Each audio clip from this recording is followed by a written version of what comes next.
नमस्ते।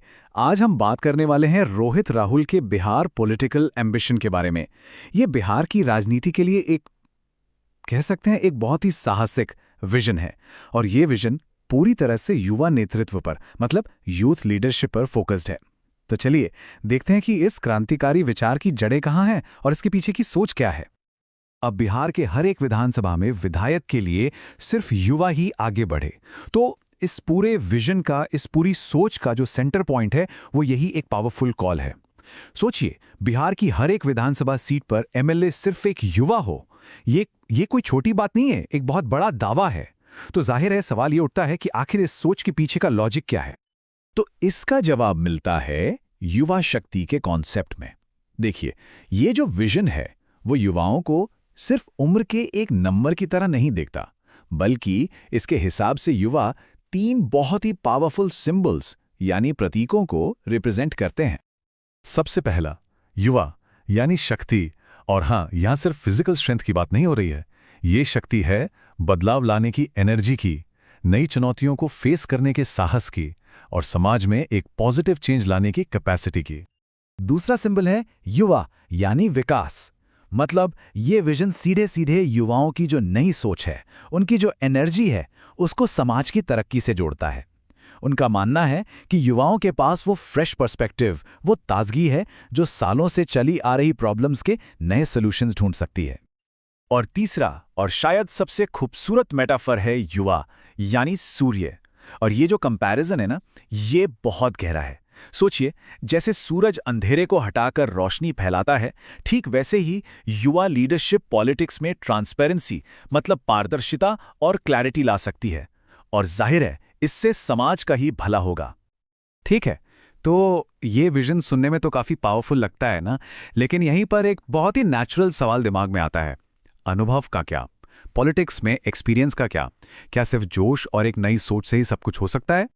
और यही वो सबसे बड़ा सवाल है जो इस तरह के आइडियाज को चैलेंज करता है। क्या सिर्फ जोश से बेरोजगारी जैसी इतनी गहरी, इतनी कॉम्प्लेक्स प्रॉब्लम्स को सॉल्व किया जा सकता है? क्या सिर्फ नई पीढ़ी का उत्साह काफी है या फिर सालों के तजुर्बे की भी जरूरत पड़ती है? आप देखिए, इसका जवाब एक्सपीरियंस को पूरी तरह से नकारने में नहीं है, बल्कि ये समझने में है कि जो पुरानी व्यवस्था है, जो ओल्ड सिस्टम है, वो अक्सर अपने ही अतीत के बोझ, अपनी ही विफलताओं के बोझ तले दबा होता है। तर्क ये है कि नई पीढ़ी इस बोझ से आजाद है, फ्री है, और इसलिए वो बिना किसी पुराने बैगेज के उन प्रॉब्लम्स के लिए फ्रेश सॉल्यूशंस खोज सकते हैं जहां पुराने तरीके फेल हो चुके हैं। तो चलिए मान लेते हैं कि युवा लीडरशिप आगे आती है, तो फिर उनका मेन टारगेट क्या होगा? ये विजन विकास की बात तो करता है, लेकिन यहां पर विकास का असली मतलब क्या है?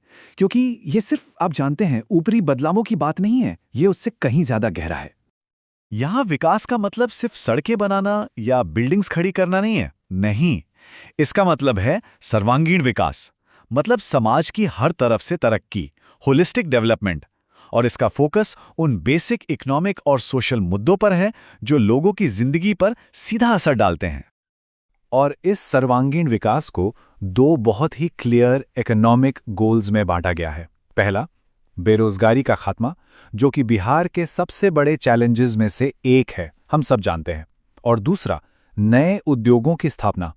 और ये दूसरा पॉइंट बहुत जरूरी है, क्योंकि ये सिर्फ टेम्परेरी नौकरियों की बात नहीं कर रहा, बल्कि परमानेंट रोजगार के मौके बनाने पर फोकस कर रहा है।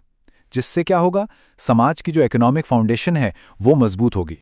तो अब हम आते हैं इस पूरे विश्लेषण के सबसे अहम हिस्से पर, एक सीधा कॉल टू एक्शन। देखिए, ये सिर्फ एक थ्योरी नहीं है, बल्कि ये युवाओं के लिए एक इन्विटेशन है एक्टिव होने के लिए। यहां पर पॉलिटिकल पार्टिसिपेशन को, मतलब राजनीतिक भागीदारी को, दो तरीकों से देखा गया है। पहला, ये हर युवा का अधिकार है, एक राइट है कि वो उन प्रोसेस में हिस्सा लें जो उनके भविष्य को शेप दे रहे हैं।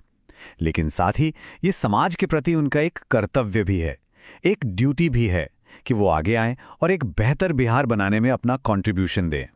तो आखिर में हम इसी एक बड़े सवाल पर आके रुकते हैं। ये जो आइडिया है कि हर सीट पर युवा हों, ये बिहार की राजनीति के लिए असल में क्या मायना रखता है? ये एक बहुत ही बोल्ड विजन है, इसमें कोई शक नहीं। ये शक्ति की, विकास की और सोशल रिस्पॉन्सिबिलिटी की बात करता है। लेकिन असल में जमीन पर ये भविष्य को कैसे बदल सकता है? ये एक ऐसा सवाल है जिस पर सोचने और बहस करने की जरूरत है।